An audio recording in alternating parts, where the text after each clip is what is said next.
జై శ్రీల ప్రభుపాదికి జై.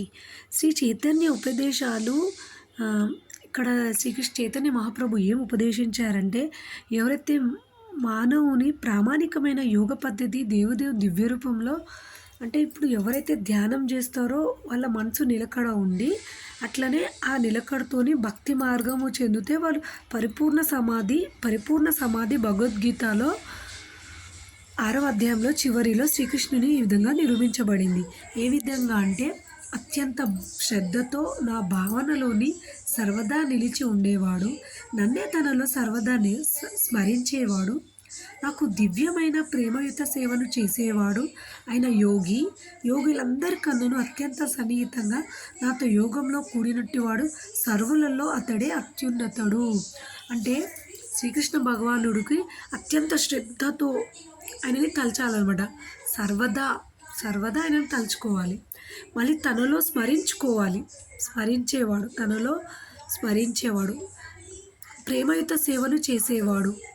ఇవన్నీ గుణాలు ఉంటే అలాంటి వాళ్ళంటే దేవుడికి యోగులలో అత్యున్నత యోగులు అని, సర్వులలో తోడు అత్యున్నతుడు అని శ్రీమద్ భాగవతంలో చెప్పాడు.